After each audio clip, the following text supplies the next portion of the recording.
ঘূর্ণিঝড় সিডর আঘাত হানার 18 বছর আছে, অথচ এত বছরে এখনো নিরাপদ হয়নি উপকূল।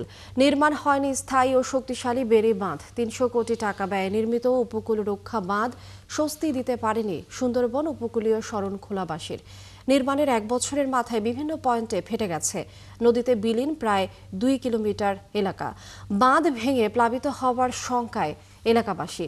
হুমকির মুখে 2 লাখের বেশি মানুষ। দ্রুত নদী শাসন এবং বাঁধ সংস্কারের দাবি তাদের। শরণখোলা থেকে নজরুল ইসলাম আকনের তথ্য ছবিতে প্রতিবেদন। 18 বছর আগে এই দিনে বঙ্গোপসাগর উপকূলে আঘাত হানে সুপার সাইক্লোন সিডর। মুহূর্তেই লণ্ডভণ্ড হয়ে যায় সাগর পাড়ের কয়েকটি জেলার জনপদ ও বহু মানুষের জীবন। তছনছ হয়ে যায় বলেশ্বর নদ তীরবর্তী 20 কিলোমিটার বেড়িবাঁধ। সিডরে সবচেয়ে বেশি ক্ষতিগ্রস্ত উপজেলা বাগেরহাটের শরণখোলা। আর এখানকার সাউথখালী ইউনিয়ন ও রাইন্দা ইউনিয়নে ক্ষয়ক্ষতি বেশি হয়।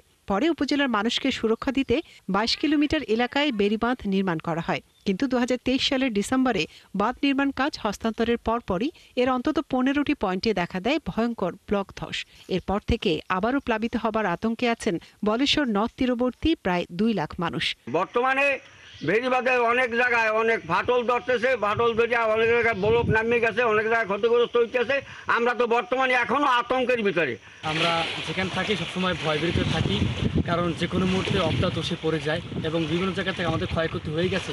এখন আমাদের সিডরের মতো এখনো ভয় লাগে, এখন আমাদের দুর্ভোগ থাকে যে কখন আমাদের অবদাটা ছুটে যায়, আমরা রাত্রে ঘুমাতে পারি না। আমরা দক্ষিণ সাতক্ষীরার লোক খুব অসহায়ের মধ্যে আছি, খুব আতঙ্কে আছি। আমাদের বন্যা হইলে কোথায় যাবো, কি করবো, তার একটা সাইকেলন তাও নাই, সেটাও ফাটল ধরছে। এ অবস্থার জন্য বাঁধ নির্মাণ প্রকল্পে নদী শাসনের ব্যবস্থা না রাখা এবং ঠিকাদার প্রতিষ্ঠানের দুর্নীতি অনিয়মকে দায়ী করছেন ক্ষতিগ্রস্তরা। আমি জোর দাবি যে আগে নদী শাসন করেন, তারপরে আমাদের এই আশার আলো থেকে একদম তাপালবাড়ি পর্যন্ত 3 কিলো জায়গা জুড়ে কমপ্লিট ব্লকগুলো যে এগুলো নেমে গেছে ওইগুলো সারানোর রিপেয়ারের ব্যবস্থা করার জন্য জোর দাবি জানাচ্ছি আমি। কন্ট্রাক্টরের কারণে, দুর্নীতির কারণে আমরা ভালো টিকসই বেড়িবাঁধ হয় নাই, এবং ঠিকাদারের কারণে। তারপরও যদি ঠিক মতন বেড়িবাঁধ ডাম্পিং হইতে, নদী শাসন হইতে, তাহলে ঠিক আনলে। এ বিষয়ে বাগেরহাট পানি উন্নয়ন বোর্ডের নির্বাহী প্রকৌশলী আব্দুল্লাহ আল মামুন জানান, বাঁধের ক্ষতিগ্রস্ত জায়গাগুলো মেরামতের পরিকল্পনা নেওয়া হয়েছে। মূলত আমরা যেসব পরিকল্পনা এখন গ্রহণ করছি বা যেসব কাজ শুরু হয়েছে এগুলো নদী শাসনেরই কাজ। বেড়িবাঁধ মাটির যে অংশটা এটি মেরামত হবে, প্লাস এটার সঙ্গে সঙ্গে পাশাপাশি নদী শাসনের কাজটা হবে।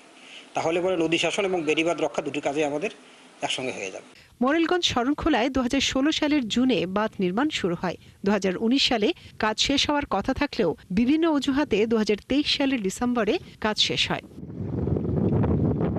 মনিরা কাজুরি, 71।